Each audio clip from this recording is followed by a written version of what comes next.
And we are live. Shalom and welcome, everybody. Shalom, shalom.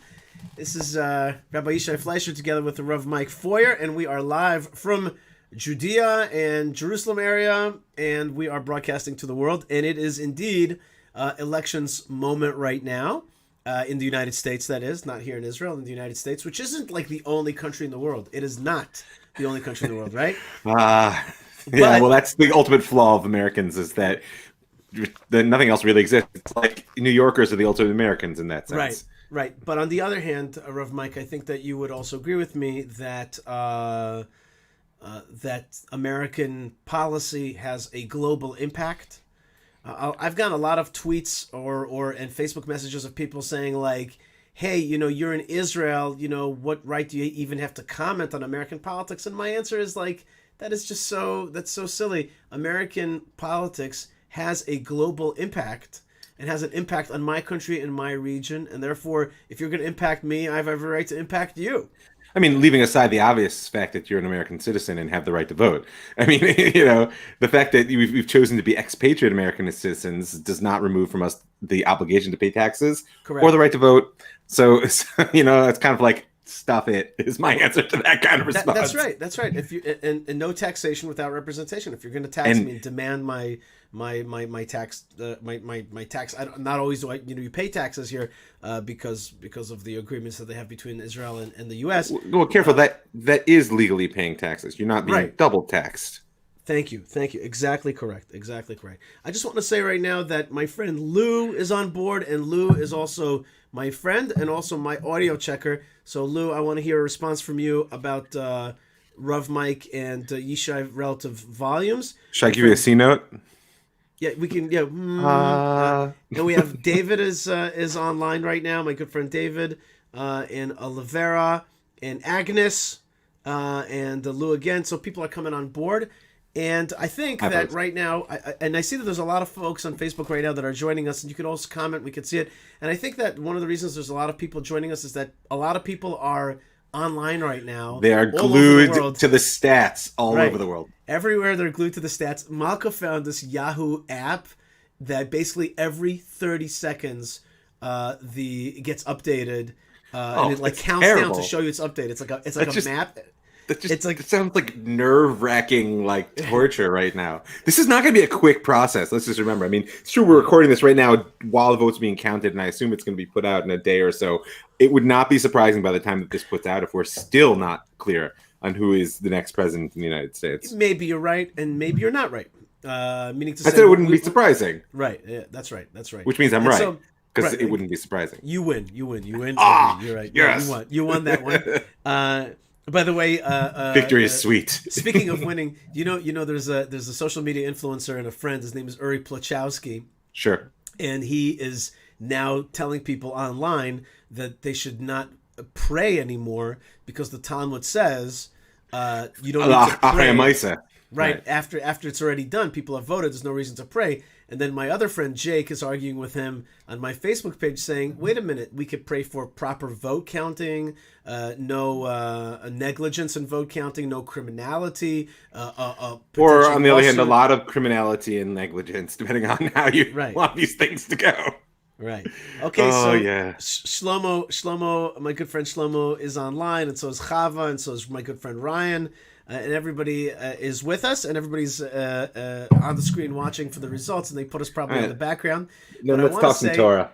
Yeah, that's what I'm billing this section about, is that let's take a little break from the baseball stats of American politics and the American election, which is very important. And I'm not one of these people who says it's not important and only God and all that. I think that God works through real things in the real world.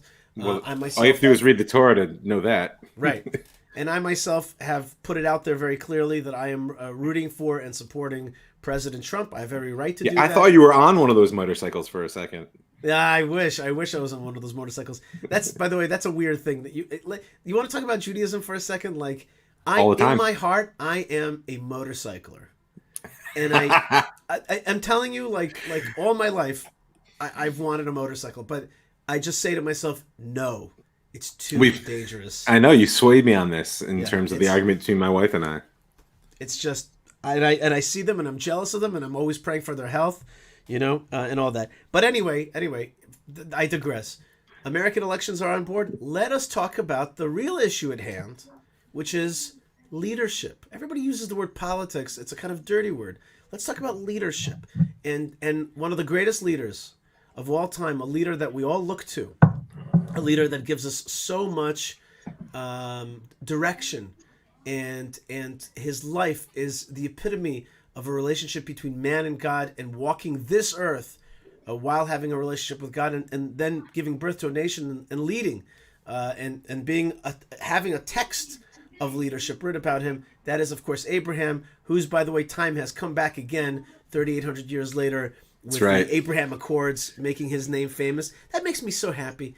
Well, by the way, I'm just going to borrow a quote. Don't call it a comeback. He's been here for years. Right. That's right. Anybody who knows that quote, you can just drop that right there in the Facebook, and Yishai will tell us. Right. That's right. Wait, say it again. Say it again. Don't call it a comeback. We've been here for years. Yeah. You'll see. He'll see who knows. Those who were children of the hip hop 80s. Yeah, all right. Yeah. We're talking about Abraham now. Now Abraham, Avraham Avinu, he has really two Torah portions that are dedicated to his life, Lech Lecha, and then this one, Vayera. And like Lech Lecha, it's filled with challenging tales, one after the next, challenging tales. And the Torah is there to. That's why it's leadership, because it's there to deal with challenging questions. And the first one is very beautiful. It's the story of these angels, these men/angels who come. We're in the book of Bereshit. That's what we're going to be reading this Shabbat, book of Bereshit, chapter 18. Torah portion is Vayera. Rav Mike Feuer, educator par excellence, teacher at Pardes at ravmike.com, joins me. I'm Yishai Fleischer. We're on the Land of Israel Network. And we're talking about Abraham and really the election of Abraham. Let's talk about the election of Abraham, right? And he's sitting at the entrance of his tent. Our sages tell us that basically this is the third day after his circumcision. So he's in pain, and yet while he's in pain, he is awaiting guests, because he is a person or he's looking for guests, more correctly, because he's a person who desperately wants to educate. He wants to educate, and he wants to connect people with God. He has a ministry. Go ahead. And I think that the juxtaposition is not accidental. It's not simply a sort of narrative thread, which of course it functions that way in carrying us over from the end of last week's parsha, where God introduced the midst of the commandment of circumcision. But I think it teaches us a fundamental truth of leadership, which is that pain is a reality of life, right? And the quality of leadership is such that even in the midst of one's pain, there's no sort of wavering from leadership. There may be a need sort of for a tactical readjustment. He's sitting in the door of his tent as opposed to sort of running out. But God knows that he'll run out, which is why the Midrash says that God made it says Bechom Hayom, on the day is at its hottest, when perhaps a person who was more focused on selfhood would be laying in a shady, cool spot, letting himself recover from this not so minor surgery. Right, but one of the hallmarks of leadership is that pain is reality of life. Personal pain is a source for growth, reflection, or even just recovery, but it does not cause one to deviate from the mission. Right, and I think in our culture of sort of a personal indulgence and pain aversion, not to mention risk aversion. I mean, the very fact that he took this command from God and ran with it. It has what to teach us, that there is a quality of a sort of determination and single-minded devotion to mission, which is an important piece that introduces everything which is going to come. And I want you to throw out the word leadership, because what you're talking about is being a great person, but like this is also a hallmark of leadership. Like he's not taking a personal time off, but he's still in his pain. Is looking outward to lead, to connect people to something greater than himself. Yeah, and I would say really specifically, time off aside, one of the mistakes people make, and I spent a number of years as an outdoor leader, a decade really, and two of them very intensely involved with at-risk youth in a wilderness therapy program. And something that I really learned in all those years is that no matter how great your leadership skills, you cannot control others. Right? That actually the great art of leadership is a deep self-mastery, Because you just ask the Army Corps of Engineers. You try to move a river, it's going to go back to where it really wants to be. But you put a rock in the middle of it, and it will forward. And the way to shape the stream of events is first and foremost by being a rock. And that's that sort of element of determination which exists within leadership, which is that nothing is going to push Abraham off of his base. Right. And so here he is, God knows he's so committed to bringing the word of God to the world, to educate and say that God has empathy, wants him to heal a little bit. So he makes it so it's too hot for anyone else to be out. And then, of course, has a sense of mercy because he sees how heartbroken Abram is that he's not able to fulfill his mission. And so he sends these angels in the form of men. So Abram should at least have the pleasure of bringing them into his home as guests.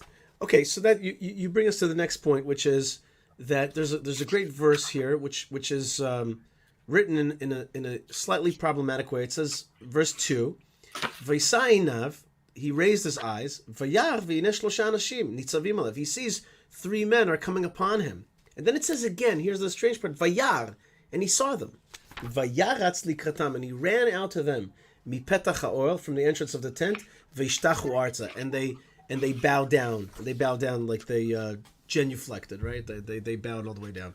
Yeah. The double Vayar is like, but he saw them, and then he sees them again. And I think that this is my kind of simple explanation for it, which is he saw people, then he looked closer. And he saw, wait a minute, this is more than people. These are angels. Right. I think there's a lesson in there that we go throughout our day seeing things, people and objects and things, but sometimes you see a sign. Sometimes you see something more, something you see that God is communicating with you through the seemingly happenstance. And if you do a second Vayar, if you look at things and you're like, this could be, now without going into a bad place of a little idolatry and a little superstition, without going to that place, look for signs, look for God communicating with you. And that's what he sees. He sees these are more than just men. They're angels. They're here to tell me something. So, I mean, you're picking up in yet another critical piece of leadership, just to be consistent in our pursuit of the theme. First of all, notice the word Vayar is the same word when it's written as the Hebrew language is, and it's sort of without vowels, the same word as Vayera, which our parsha begins with.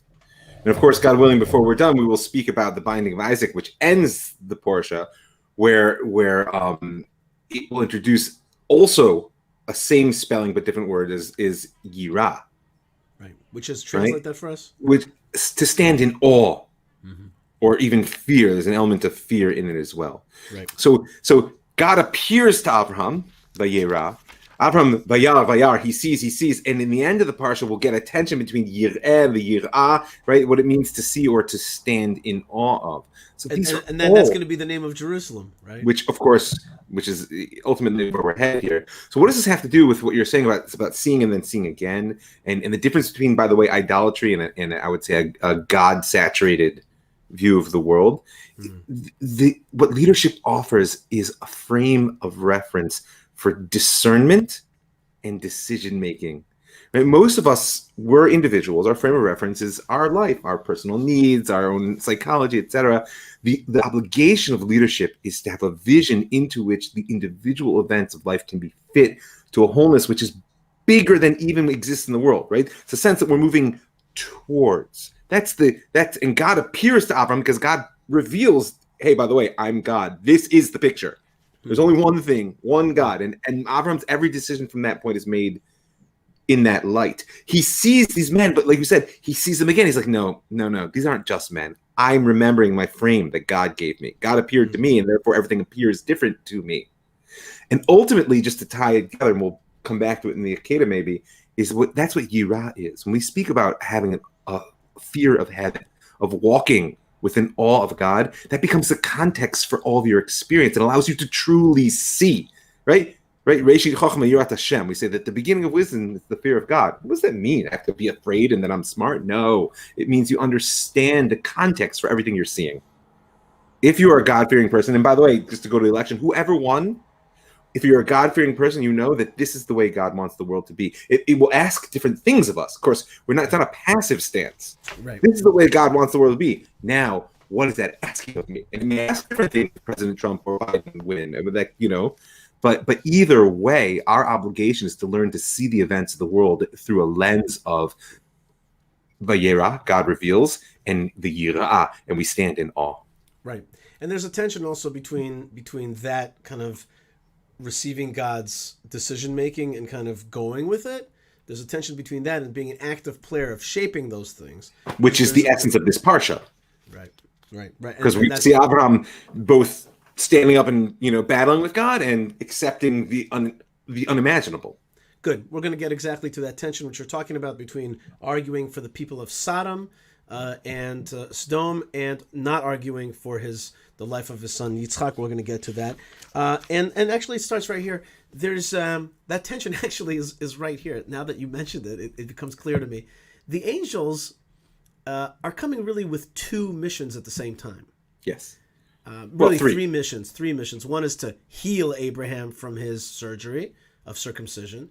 That our rabbis help us, but with clarity. And wait, just pause. Let's just say that all the people out there who are in need of healing right now, you should be blessed that Mamash the angel Raphael should come to you miyad b'fru shlema, because there's a lot of people in the world who need it. Amen. Indeed, absolutely. In fact, good friends of mine and great supporters of the Jewish people in the land of Israel, a very important supporting family, have all come down with COVID. And a strong case, including losing of smell and all that kind of stuff. Ooh. So we want to pray for them to have a refuah shlema. So you're absolutely right. But there's two other messages that are in the text of the Bible itself, the Torah, which is that you're going to have a son. Yep. I've told you before, but this time this message. I mentioned it, but now I'm promising. Right, I'm now promising it. But there's other places like that where you get two times a certain message, like the name Israel comes to Jacob twice. Once he's fighting with the angel, another time he gets like full coronation in Beitel. Two times you get it. Here also, Yitzchak is coming. Now I'm telling it to you again, but this time the additional factor here is Sarah. She's going to hear it. She's going to laugh, and there's going to be a little back and forth between Avraham and Sarah, and God and Avraham. Laughed. No, I didn't. Yes, you did. No, I did. Right. There's this denial of laughter, but yes, you did laugh. It was a good laugh. No, it wasn't. Right. It's not exactly clear, I tried to compare the verses about why Sarah laughed to when Abraham laughed, and they're very similar. They're very, very similar. They both laugh about their old age. Yeah, but I think that there's a very deep understanding there, is that Abraham had a son already. Mm-hmm, and so the pain of loneliness and the fear that his mission wouldn't continue hadn't been removed, but the okets, as we say, like the real sting of it. Sarah had not received any such Yeshua, and so to hear now, there's I think a bitterness. It's like, even if when you at a certain point, there's a fear that when you long for something long enough, that even when you get it, it's very hard to let go of the pain and bitterness that are associated with its denial. And so I think that there's a different psychology that's being revealed to us, and it's two different burdens that Yitzchak will bear in his life. Ultimately, laughter is the product of juxtaposing two things which you don't expect to see together. Right, and his name is going to be, the child's name is going to be Yitzchak, which I think is a great name. I think it's a very kind of Jewish name. You don't kind of hear that about other people, that they have this, like an English translation of, like, there's Isaac, but laughter as a name. I have a good friend, Ari, whose son is Increase, which is Yosef, right? So like Increase Mather, So like he gave him that name, and that mirrors the Joseph thing in English. But there's not so many religions and peoples and cultures who call their child a laughter. I don't know. At least I'm not familiar with it. If you do know, if my friends out here, like for example Karen from Denmark, or Rensk from the Netherlands, or Simon from Johannesburg has any names like that speak of laughter, I'd love to know about that. But later on, we'll deal with this in next Torah portions. Like, Isaac isn't exactly the laughiest of all figures. Right? He's not the happy-go-lucky type. But he's not like the jokester. He's not the huckster of the Bible. Far from it. I would say, if anything, he's a little what's the word I'm looking for here? A little mufnam. That's the time. what was the word you used? I said traumatized, but we're thinking about what it would be like to actually I don't know have your about that. father tie Maybe your hand and foot on an altar. I mean, Yeah. that would be a I hard don't thing know. to I do. don't know if he was trying. I think he's the introspective type. I would say. Yeah. Okay. Fair enough. That's how I would say that. I'm not We'll sure get if he there. was We'll trying get to. there. Right. Yeah. In any case, so he's anyway. Let's get back to the tension here between telling Abraham and Sarah that they're going to have a child, and the tension of a few verses later, God revealing to Abraham that he's planning on destroying Sodom and Gomorrah. Yeah. And we have here something that we haven't had since the Torah portion of Noach, which is there's going to be albeit localized, but a destruction of the flood variety in overturning a utter destruction. Many years ago, I went down to the Dead Sea, and I said to myself, and I think I said it to somebody who was with me. I said, wow, like their destruction is our gain. Like their whole world was destroyed for licentiousness, and we got out of it a spa, a kind of salt air sulfur spa. And then I found that the Talmud said exactly that. They're like, they got destroyed, and we got like a healing place instead. In any case, God tells Avraham Avinu, he tells him Sodom and Gomorrah are going to be destroyed, and then there's going to be one of the most mysterious discussions in the Bible where this character, Avraham Avinu, is going to do something that Noach didn't do, which is going to argue with God about the destruction of this town. And he's going to even say such words as, it would really look bad if the judge of the whole, Ashofet Kol Haaretz Lo Ya'aseh Mishpat, shall it look like the judge of the whole world is not going to do justice? Yeah, I think you're softening it. But before we get to the substance of their argument, I think it's important to look at the introduction. These are actually some of the most important psukim in Sefer Bereshit, Anir Datit, in my humble opinion, right? And what I'm speaking about really begins we're in chapter 18 in Genesis and 17. First, it says, Hashem amar, hamechaseni ma'Avram ma'ashani oseh. Am I going to hide from Avram what I'm doing? Don't miss the power, the literary power of the Torah. Who's God talking to? Right? Think about it in the narrative. Am I going to hide from Abraham what I'm going to do? Right? I mean, it's such a powerful breaking of the fourth wall where God reaches out to the reader and says, I know you're listening. For the rest of time, you will read this story and don't miss this moment, right? And then you get a characterization of Abraham, right? Well, this we know. He's going to be this great and mighty Ev, and all the world, nations of the world be blessed him. This is not news. So I'm not gonna hide from him because I'm supposed to make him into a great nation, a great. That's not news. This is the next piece. I've known him, and Rashi points out that this knowledge is an act of intimacy and love. Which is a discussion unto itself. We don't need to go to, but yatativ means I don't know about him. We're intimate. He should command his children in his house after him. Here's the key: in order that he should keep the path of God to do righteousness and justice. So the whole reason that Abraham has been chosen is because there's something called righteousness and justice in the world. And to go back to this element of leadership is that a leader has to have both a standard. You look at the Bible, that's the measure. Him tzedek, efat tzedek, right? Of just and weights and measures. But he also has to be able to do mishpat, right? You can't have someone. This is one of the challenges the world has today. I feel like particularly our brothers and sisters on the left in America, no peace without justice is like a slogan. They're marching through the streets of America and chanting. I mean, I happen to agree as a statement of fact. You're right. You'll never have peace without right. Sort of like justice. But the challenge there is, what's your standard? Right. How can you pass judgment? Because it doesn't strike me as disrupting people at their restaurant tables or smashing the windows of storefronts, which I can understand the rage, and even I've heard all the theoretical justifications, which frankly don't hold as much weight to me as private property. But you're not doing. You're not applying some eternal standard into your actions, right? And that's exactly what Abraham turns around and does to God. what you're saying is like, he says, "Hashofet kol haaretz lo ya'aseh mishpat." You softened it. He challenges God. He steps to God. Does the Chalil lecha? He says, "This is a desecration of your name. You're going to be the judge of the world, and you're not going to do justice." Yeah, I did soften it, but I actually do think that is the meaning. I have a hard time believing that Abraham is challenging God on the question of justice. I think he's saying, and maybe this comes from my more PR type background, he's like, look, it may look like there may be a problem here, the way it's perceived. And a lot of times we talk about sanctifying God's name or God's name being great. It's a perception issue. I'm not judging the ultimate question of whether God is just or not, even in things like the Holocaust. I don't doubt that God is just, but it may be a perception problem if you want to sanctify God's name in this world. I'm not. Okay. I disagree.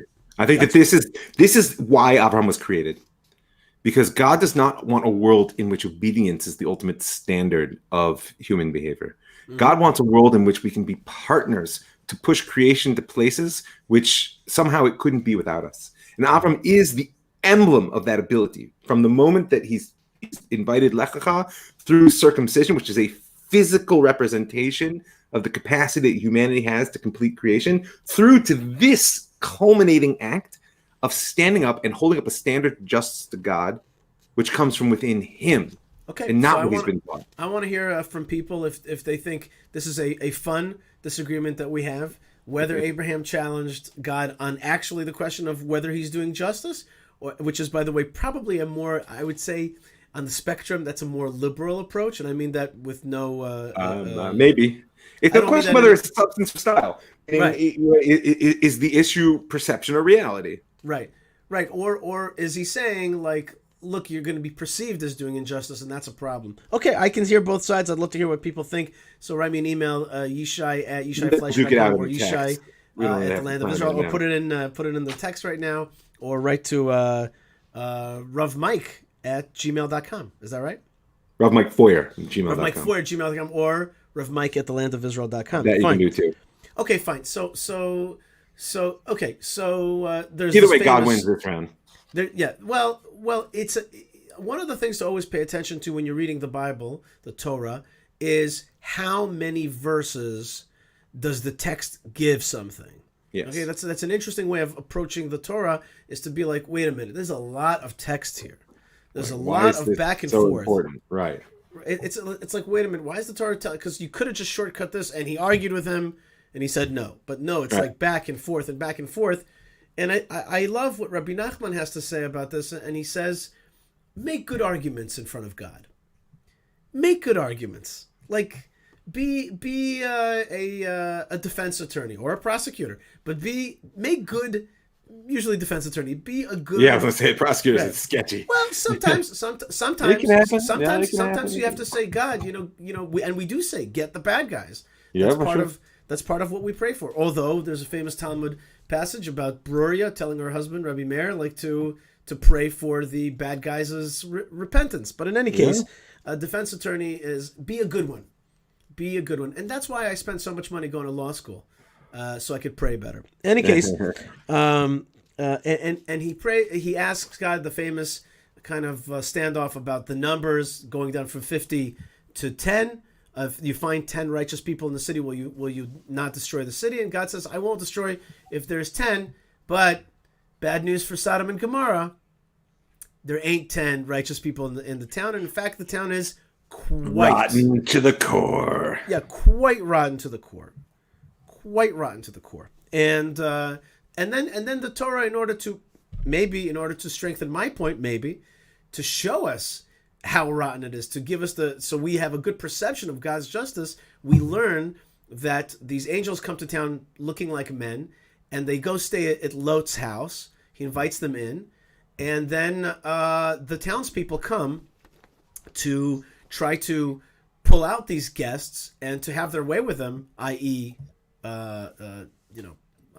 this is a family channel, but let's just say to abuse them.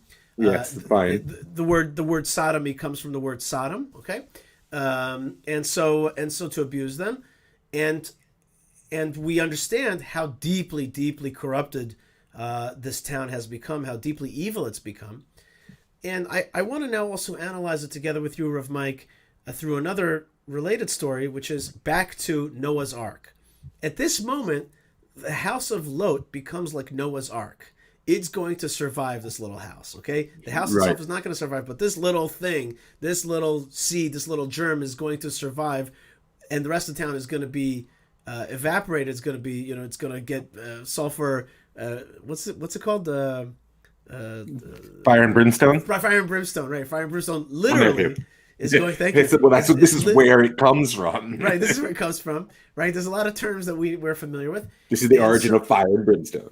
Right, and these angels hit with like laser pointers, hit everybody's eyes, and all the people of the town are like blinded, and they're still searching for the entrance. Right, they're still searching for the entrance to do their nasty. Okay, and then Lot's going to be taken out of this town, and he's going to be him and his daughters are going to be the sole survivors. His wife survives. Famously, she looks back. Because she looks back. Look behind. Right, There's another reference for folks out there. She yearns back for Sodom. Okay, I'm going to say something controversial here, which is, and it's controversial, so please don't take it with a grain of salt. I'm just trying to make a point. don't overtake a grain of salt. That's a good one. You didn't say that on purpose? That was not on purpose. Take with a grain of salt. When you make Aliyah to the land of Israel, be careful. Be careful if you're coming from a great country like the United States, not to overly look back. It'll stop you from matriculating well, and that's really what I think. What I think she becomes this pillar of salt. Pillar of salt means you're calcified. To mix metaphors, you're calcified. You last forever, but you're stuck forever. Can I say a word on that in leadership? Because it's actually a very important piece I see in my counseling a lot. Is that the hard decisions in life aren't between the good and the bad. Because as long as we're able to weigh them out, it's like, I'm going to make the good decision, right? If I can, right? The hard decisions in life are between the good and the good, between two things which we want. And I think of it as an act of pruning. Right? You've got a tree that's got 50 branches. Only 20 of them are going to give good fruit. You have to cut. But those are live branches which can give fruit, right? Don't deceive yourself. These are lost opportunities, right? And one of the only ways in which a person can thrive is by accepting that and not playing the what-if game. And one of the roles of leadership is a clarity in decision-making that allows you to say, yes, those were all good options. We're doing this. Right. And there's nothing to be gained from what-ifing history. Obviously, there's important pieces of analysis and decision-making, et cetera. But once the decision is made, moving forward and not looking back is one of the more important qualities we've had. I very much understand why you prefaced what you just said with counseling work. Because people that get stuck in the loop of what if... Oh, it's corrosive. Or a related emotion, which is FOMO, fear of missing out. That's looking forward, right? Which is an inability to make the decision. Right. Or a related emotion, which is jealousy of others who have made what you perceive as better why decisions. Not me? Right. Why not me? Or why didn't I? These are all related feelings. These are all incredibly, as you said just now, great word, corrosive emotions, toxic emotions. And I myself was able to, frankly, cure myself of some of these similar emotions. Cure myself does not mean they never come back. It just means I identify them and I can jail them and get on top of them and control the behavior. Yeah. Right.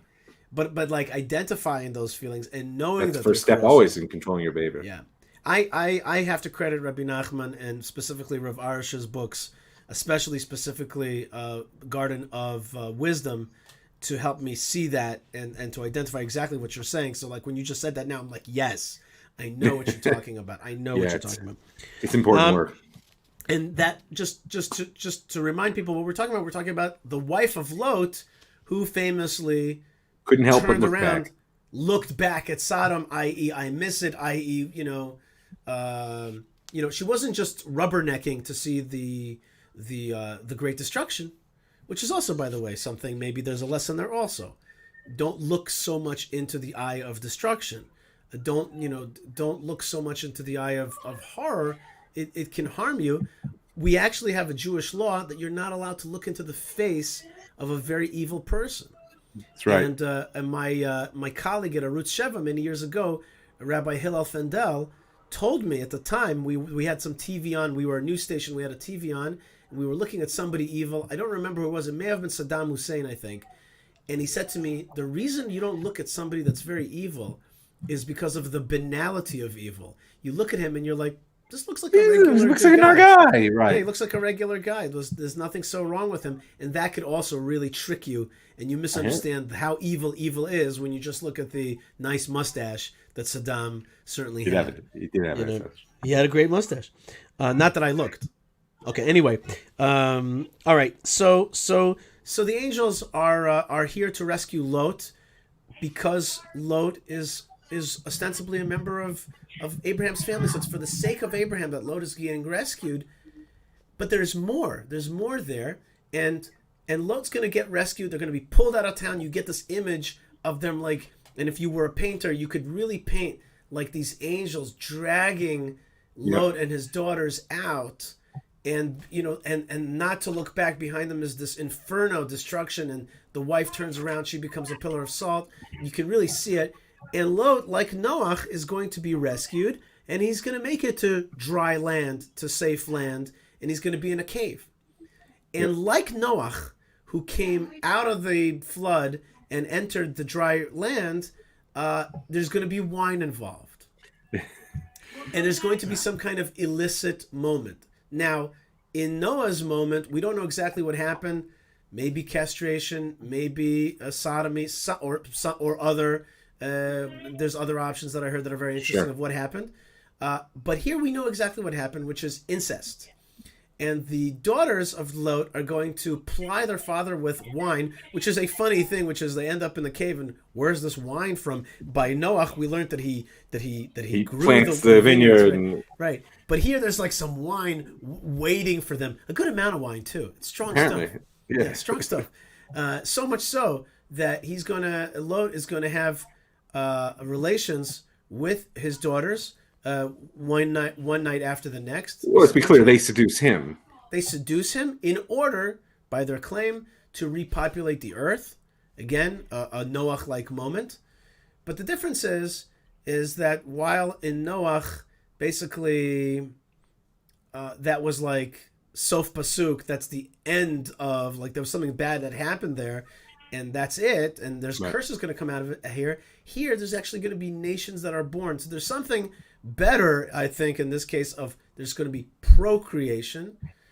And while these two enemies, Moab and Ammon, the Ammonites, are going to be the enemies of Israel, still within there is the seed of King David, the Messiah, who's going to be born through the Moabite princess Ruth, who's going to come from this ancestral relationship. So there's a silver lining, if you will, of something amazing here. I mean, we've spoken about it many times, and there's so many elements in this story that the Torah presents a picture of reality, which is always in process of clarification. There's no simple archetypes. It's not mythology in the sense of, this one good, that one bad, and, the et cetera, et cetera. And like you were saying, like, the evil people don't look like Darth Vader, and the good people, aren't just perfect, certainly not perfect, right? And here, though, I think that there's another element of this determination to keep life going. That in the end of the day, even with the sort of corrupt way in which obviously it finds expression in that particular story you just told, that the core value of the Torah always shines through, which is it's pro-life. I mean, without getting into politics, don't misunderstand me, because actually Jewish law is quite complex when it comes to the question of abortion per se, right? But it's in favor of life. Uvachat v'chaim, right? Choose life is always the driving momentum of the Torah. Very good point, and I like how you brought it back to politics. That was fun, and it is election. Let's just admit it. I'm trying to stay on theme. Yeah, we're live right now on Facebook, on Periscope, and on YouTube. And this is going to be later on broadcast on the Land of Israel Network as a podcast, on the Yishai Fleischer Network as well. The Israel Podcast, I call it. So it's a lot of fun. And we are taking a break from the election count that's happening in the United States right now. But we are not taking a break from the question of leadership. We're not taking a break from the question of leadership. And Rav Mike Feuer joins me here on the Yishai Fleischer Show. Rav Mike. Always a pleasure. Rav Mike, wait, is it? Now, can you help me with the websites now? My brain has got a little fuzzy right now. RavMike.com. You can find the counseling work I do in a look at my content, and jewishstory.co, where you can find the entire Jewish story right now. That's right. That's right. And it's a fabulous series of Jewish history, which I listen to myself. I think we got another interview coming up this week. We'll see how it works out by tomorrow. Good for you. I really like that you're changing up the content. Now let's talk about leadership. There's a trilogy story here, which we are now leaving the Lot story. I am sadly, because of time constraints, going to skip over the Avimelech story, which is important and also important for the holy city. It's always next year. Of Beersheba, that's right. And by the way, we're getting a shalom from New Zealand from Golda Yisrael Reuven. So shalom to New Zealand, and it's great to have you. So really, we are broadcasting internationally right now. So hello, put your flag. I want to see your flag as a comment right now. I see the New Zealand flag. It's really fun, and it's good to be. I know that's not the official Down Under, but the next to Down Under. I don't know what there probably is a New Zealand tagline that I know. Further down under. Right, and our tagline for the land of Israel here on the Yishai Fleischer Show, we call it the land of blessings. So blessing to further down under from the land of blessings. Let's now go to the Yitzchak trilogy. The Yitzchak trilogy in this Torah portion is the birth of Yitzchak and his circumcision on the 8th day, as opposed to Ishmael's circumcision on the 13th day. 13th year. The 13th year. Thank you very much for that correction. In fact, the Midrash will go and say that there is a competition between Ishmael and Yitzchak. Ishmael says, I was braver than you. I sacrificed more because I had a circumcision at 13. You did it at 8. You didn't feel anything. You were just a baby. Which, credit where credit is due. I mean. Right. And then Isaac says, by the way, credit where credit is due. I come from Russian Jews and people in my family, and including my father, and many people that I know had their circumcision much later in life, which is how should I say, something that not all people, not a self-sacrifice that not all people have, that they could say about themselves, that they later on, after coming out of the Soviet Union, with their foreskin intact, identified themselves as Jewish and took that step, and just something to be proud of. In any case, there's the circumcision, and then there's going to be the tension and jealousies between Isaac and Ishmael, and therefore between Sarah and Hagar, and then I want to call this, here's my name for it, the binding of Ishmael. Okay, there's a binding of Ishmael. Ishmael is not offered up as a holy sacrifice on the Temple Mount, but he is sent away, and that is a very painful and scary moment for Abraham. Both of his sons at some point get sent away from him. Yes. Okay, and there is a moment of Ishmael, and again, we've talked about this a few times. The Torah will not spare a lot of dialogue between God and Hagar, the mother of Ishmael, and him being saved and him being blessed. So there's this moment here. Oh, and lest I forget, the incredible tense moment of Sarah demanding that Ishmael and Hagar be sent away.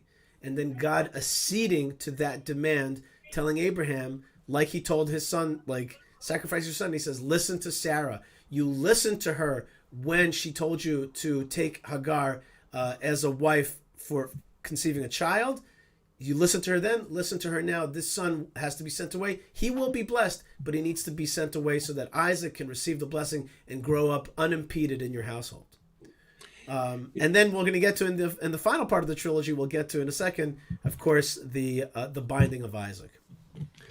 Yeah, I mean, I'm not sure what I can add to the story of Avram Hagar and Avram Sarah Hagar and Ishmael. I mean, Yitzchak on some level is a cause there, but he's not so much of a player, so to speak. I sometimes think that maybe the two sides that Sarah shows, which is her incredible devotion to mission in saying, here, we need to have a child, take my handmaiden, and yet in the end, her subsequent sort of rejection first of Hagar even before Ishmael is born, and then ultimately when she has Yitzchak, and also shows us the limits of self-sacrifice.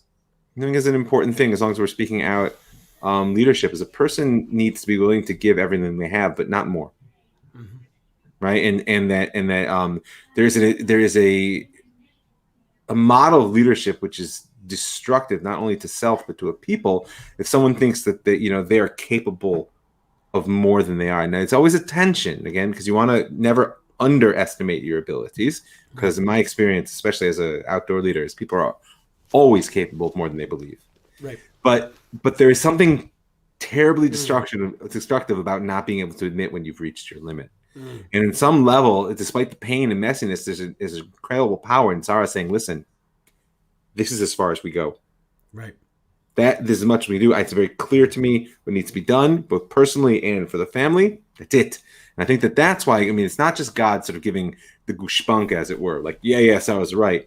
It's an expression of a divine truth that there's a limit to the space which can be taken here. Right. Very interesting point you're making. Just one minor detail. The word gushpanka, which you just used, is an Aramaic word meaning, I think it's an Aramaic word, maybe it's even a Greek word, I don't know, but it means a signature, a signet. I put my John Hancock, seal, on it.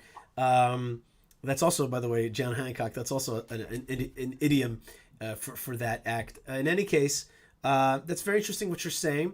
I just want to, as a person who ends up managing people a lot in my career, one of the things that I do a lot of times, this happened to me just yesterday with a colleague of ours, is that my friend called me, and he works for me and for Hebron, for the Jewish community of Hebron, and he said, I'm sick, but I can still do stuff. And I always tell people, no, you're sick. I want you to lie down. I want you to watch some TV, drink some tea, and get your antibiotics. You need time to heal. Just like you're saying, like there are times where you have to say, no, don't do two things at once. Don't push yourself over. You need that break. You need that healing time. And anyway, you're going to come back a better, happier, more contented worker that healed faster when you took the time. So don't push yourself beyond a certain limit.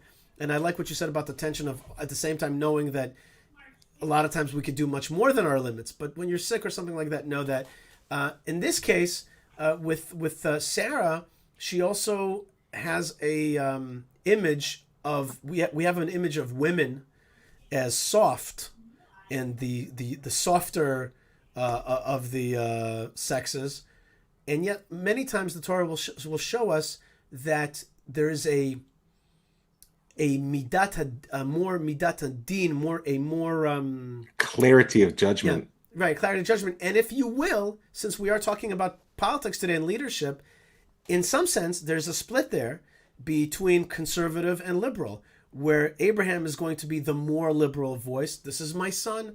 I should include him. It should be inclusive. He's part of our household, and maybe he's a bad influence, but we should bring him up, and it'll be good for him to be with Isaac. They'll influence each other positively. And then Sarah's saying in a more conservative voice, no, there needs to be, I'm trying to give the right education to my son, my property, my space. If I don't do that, this is going to adulterate it. If I don't separate between them, there's going to be bad consequences. And I don't want two people to end up in middle. I want my son to excel, and that's what he's supposed to do in this world. And then God kind of stepping in and being like, in this particular case, listen to Sarah. She had the proper vision for this particular case, and you, with your good-hearted, let's call it liberalism, went too far in God's judgment in that moment. I don't want to say that it's always the case, liberalism versus conservatism. I'm not saying that, but I'm saying in this particular case, yes, Isaac needs to be trained properly in your household without the influence of Ishmael. P.S. Later on, Isaac and Ishmael are going to live together. Isaac is going to live in the lands of Ishmael. And finally, they're going to come together to bury Abraham properly together. So it's not like they're cut off from one another. But the household, we need separation. I think that's a more conservative impulse. What do you think? I hear that in terms of a clarity of boundaries as opposed to a desire to share space. What interests me more than anything else here is also the recognition that if a person doesn't make space for God, then they will end up attempting to control everything themselves, and that is a recipe for disaster. Mm-hmm. I have to say that I'm going to need to go in a few minutes. So if we're going to touch, I just looked at the clock. We have about 4 minutes. You told me hard stop, so let's just talk about the binding. Okay, the binding is in Hebrew it's called the akedah, and I wrote an article many years ago. We have they have Al Qaeda and we have the akedah. Okay, I thought to myself, it's a niche market for that title. I think you're right. But we're talking about the binding, which is God telling Abraham, I want you to sacrifice your son, the famous Kierkegaardian 3-day journey of thinking about what God said to do to his beloved son, the one that he prayed for, the one that he's supposed to have progeny through. This is the Abrahamic the next generation. This is the one who carries the vision of Israel, and the vision of how to teach monotheism throughout the world. And yet this is the son that is being offered up, an impossible moment, and also juxtaposed to that he's not arguing with God as opposed to what he did with Sodom and Gomorrah. So since you got to go, the floor is yours. Tell us about your perspective on the Akedah, the binding. So, I mean, as you just pointed out at the end, putting these two stories in the Parsha together, Sodom, where Avram is, at least in my view, truly steps to God, like truly says that this is wrong. I have a different understanding, etc. And even then, of course, it plays out according to God's will. And on the other hand, God, it doesn't even command Avram. It's a very important point, but kachna, this says the text, please take your son. It's a request. Okay, it's a request from God. You can say who's going to say no, but the tension there, I think, opens up a very important perspective on what the Akedah adds to Avram's relationship to God. There's a word that repeats itself 3 times in the Parsha, and that word is hineni. Like God calls out Avram, first calls out to him, Avram, he says, hineni, here I am. Yitzchak, on the way to the mountain, says, Abba, Father, and he says, hineni b'ni, right? Here I am, my son. And then ultimately, as he's in the act of stretching out his hand with the knife, the angel of Havaya, of Hashem, calls out to him and says, Avram, Avram, he says, hineni. The word hineni literally means here I am. But what it is that it's a summoning of one's whole self to the situation as it is. And this is the power. I don't believe I think to call this a story of obedience is to grossly oversimplify what the message is. What it is that Abraham, as opposed to when he stands up to God and knows what he needs, and as opposed to all the other elements of struggle and leadership where he's called upon to lead, to make decisions, to be right or wrong, to take action and agency, here what he's called upon is a depth of presence. Mm-hmm. And that's why he's told 2 things, which, as you pointed out, are simultaneously impossible to hold. Yitzchak is your future. Now take that future and sacrifice it. Abraham is just called upon to be present to something which is larger than his conception. Right. Because the great danger of our leadership and the sense of agency it gives us is that we might believe we can reduce the world to our measure, in which case we end up shrinking the world as leaders instead of letting it grow. And what Abraham does in this last act is he learns through that posture of hineni, of just being available to the more, which is always there for God to give, is he's able to lead in a way which isn't limited by his humanity. Right. Very good points you're making. By the way, a lot of your points are actually mirrored in my favorite outside of the Bible book, which is the Tao Te Ching. A lot of what you're saying today is very Tao Te Ching, in being able to let the world do its thing. Closet Taoist that I am. It's a great book, and I don't mind saying that because it really is a book of wisdom. But in any case, I just want to add one last thing and then to let you go, which is the hinenis that you talk about. Another way of explaining the presence that you're saying is that the first question in the Bible, the very first question, is the question to Adam: where are you? Are you hiding from God? Are you abdicating responsibility? Are you going to just push the responsibility onto somebody else? Are you going to stand up for the challenges that I give you? And the answer that Abraham gives here's hineni, here I am. I'm for this. I'm here. I'm not hiding from you. I'm not hiding anything from you. Here I am, and I'm even giving you my son, if that is your will. And of course, God points out, and this Rabbi Jonathan Sachs, who needs our prayers right now, said in his argument with the famous atheist promoter Sam Dawkins. No, it's Sam somebody, the other guy, or maybe it was Dawkins, whoever it is. Yeah. He said to him, what God showed is that he proved to the world that he does not want child sacrifice. Right. But in any case, the answer is hineni, here I am.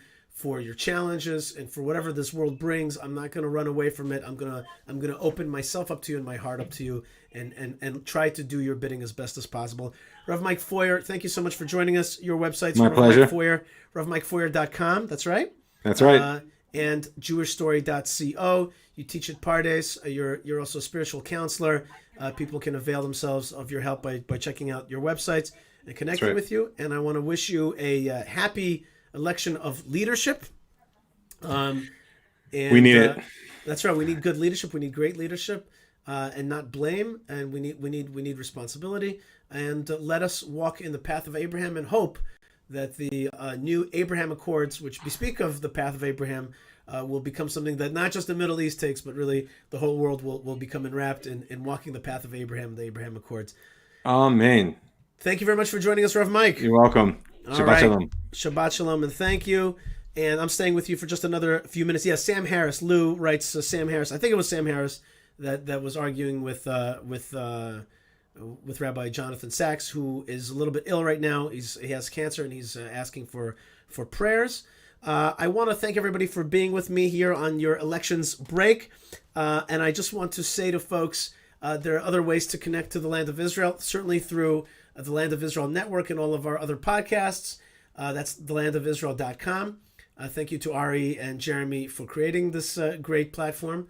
I also want you to check out YishaiFleischer.com for all of my articles.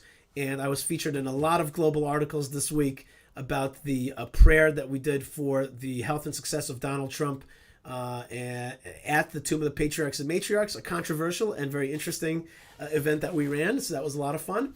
And I want you to check out some of our sponsors that make so much of a difference. And I love my sponsors so much because the sponsors are really a way to sponsor our show, but also to connect to the Land of Israel. And let's check out Blessed by Israel. That's B-U-Y, Blessed by Israel. If you're going to be blessed by Israel by going to blessedbyisrael.com. And there's all kinds of amazing products from the Land of Israel delivered to you. And they are proud sponsors of the Yishai Fleischer Show, and I'm proud to sponsor them, blessedbyisrael.com. If you put in coupon code YISHAI, Y-I-S-H-A-I, you will get 12% off of awesome products. And really, like if you get olive oil sent in the mail to you, you're going to, from the Land of Israel, you're going to be blessed. You're going to be blessed by Israel. I also want to thank the good folks at jewishpress.com, an amazing news agency which promotes our show. And they have a great email called Jewish Express from Jewish Press. Check it out. That's jewishpress.com. And thank you so much for partnering with us. And natural goodness from the Holy Land comes to you on your skin. Your skin will be blessed from the Holy Land. Just imagine that. Like you'll have, myrrh and frankincense and regular stuff on your skin from the Holy Land. All natural, all organic. And that's my good friends at salvesofjerusalem.com.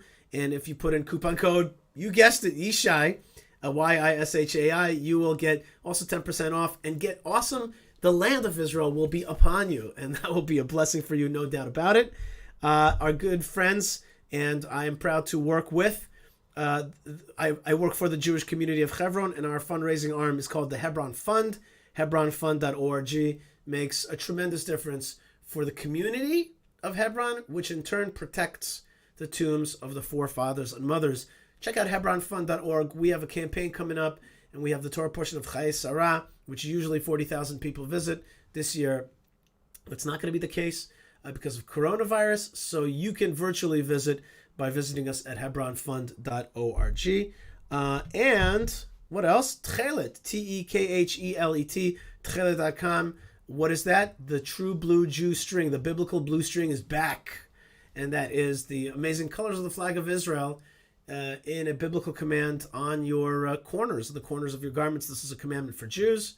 And check it out. They have all the different kinds of ties, all the biblical ways of doing it. And of course, this is the real way that it was done for thousands of years with the snail gland that makes the, and then through a process of exposure to the sun makes that blue dye. It's an amazing story and an amazing product. That's TEKHELET.com, tchelet.com. Coupon code Yishai, bang, you get 5% off a biblical mitzvah, okay, a biblical commandment. And finally, as I said before, YishaiFleischer.com. We're doing our best to provide you with a way to connect to the Land of Israel, the land of blessings. and that is something that I'm very proud to be able to share with you and to connect with you and all the good folks around the world. So that's all the sponsors, except for there's a few other little sponsors. First, it's our teammates, Ben Bresky, Tabitha, and Moshe, who get the show out to the world, the Land of Israel Network, and my network, the YishaiFleischer.com. Thank you so much for that infrastructure. And then thanks Mark Zuckerberg and the folks at Google and the folks at Twitter and all that for the almighty algorithms that send out these the signal out to the world. It's not really almighty.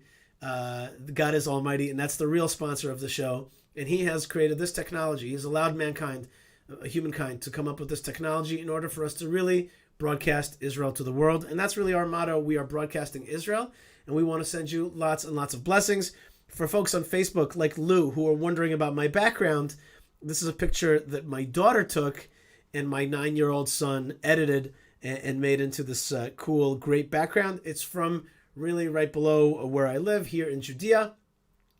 And so it is also part of the blessings from the land of blessings. So lots of luck, everybody. If you're listening to the show after elections, I hope it was good. I'm certainly praying that it'll be good. And if you're listening still live throughout the elections count, let's pray for good results and good leadership for the world, for the Middle East region, and for Israel. So lots of love and lots of blessings from the land of Israel. Thanks again, and Shabbat Shalom.